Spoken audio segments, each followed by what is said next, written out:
Notice the order of the forces breaking into the Sephardic synagogue in Neve Dekalim. At the head of the team is a Shin Bet agent wearing an orange shirt and a big knitted yarmulke. In the center is Uri Bar Lev. Next to him is Zambish in the blue hat and orange ribbon. Next to Zambish is Tzviki Bar Chai in the white hat and green ribbon.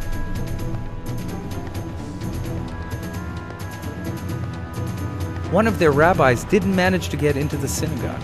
Bentzi Lieberman, in the orange shirt and green hat, opens the locked door for him from the inside. The rabbi goes in, Bentzi closes the door, and goes back to his seat in the front row of the synagogue.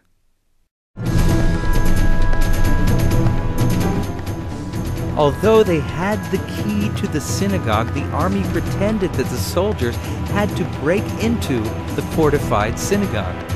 The soldier removes the glass from the synagogue door. One pane of glass was enough to make the break-in look convincing. Now they open the synagogue doors, which were locked in the first place. The expulsion forces move in.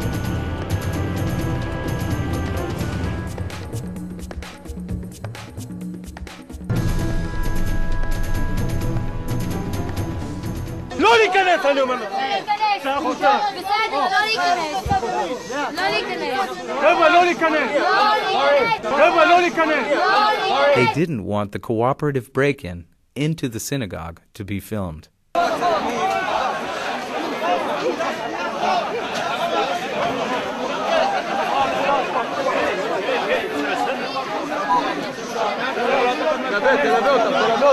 תלווה אותם החוצה. תלווה אותם החוצה. Notice how they break into the hall where the protesters are being held captive. The Shin Bet agent goes in first. He stands at the entrance, facing the soldiers. Now the first soldiers burst in. But the evacuation doesn't begin yet. Zambish and Bar Chai go in after the first soldiers. They pass the soldiers and sit at the head of the protesters.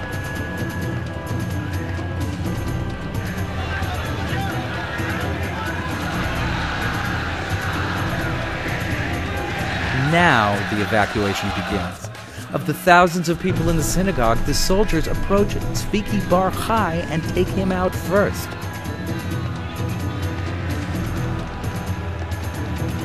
Just a moment ago, he came into the synagogue as part of the expulsion force, and now he is the first to be expelled. If not for this Jew who couldn't hold his peace in the face of this shameful expulsion, their show might never have ended. If the protesters had joined this man, the evacuation would have got entirely out of control. The Shin Bet agent goes into action. He picks up Bentzi Lieberman, who is sitting in the front row, just in case.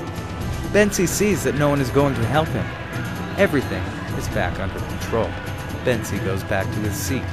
Not one of the thousands of people there joined the man who fought the soldiers there on his own.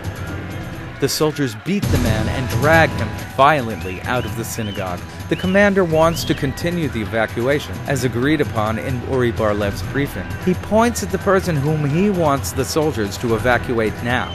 The soldiers approach the man with the same violence they just used to drag the other man out of the synagogue. Uri Bar Lev yells at the soldiers to stop using violence. When he is unsuccessful, he orders the commander to stop the soldiers from using violence. The commander tries to calm the soldiers who are pulling the man by force. This is the man with the blue hat and the orange ribbon, Zambish. The commander has to shake the overwhelmed soldier until he lets go of Zambish. Zambish picks himself up and goes back to the side of the expulsion forces. From here, he directs the evacuation together with Uri Bar Lev, Ze'ev Hever, the man who runs the Yesha Council, General Secretary of the Amana Foundation, which funds the Yesha Council. Zambish, who is considered to be the father of the settlement enterprise, now directs the violent evacuation of the synagogue.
The evacuation was a rare opportunity for us to see who these people really are. We saw their true face.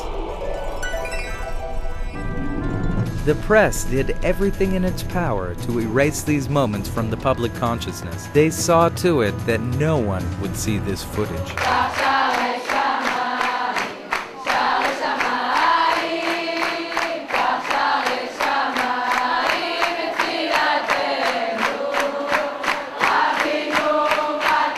Rabbi Shlomo Aviner, who was put in charge of the women, managed to hide his connection to the evacuating forces.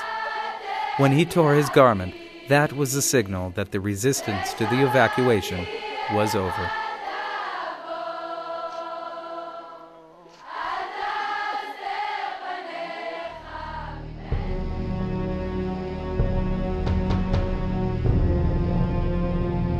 Before the spies turned into the implementers of the expulsion, they were the greatest fighters for settlement in Israel.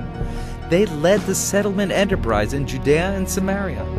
What happened to them? How did they turn into our enemies? They say that we must obey the law. To them, the law is an entity that must always be cherished and respected. To them, the law is above the Torah, above morality, above everything. To them, the law is God.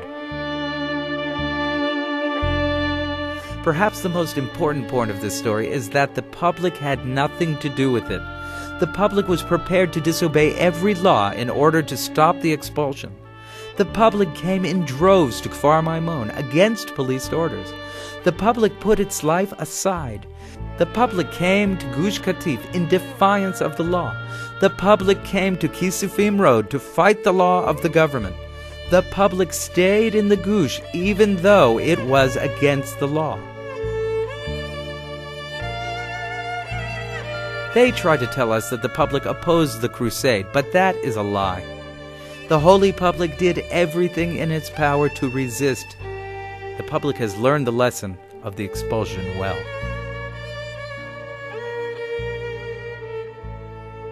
The very heart of the crusade is still before us. The great battle for Zion is at our gates. We will not let the spies get away with it again.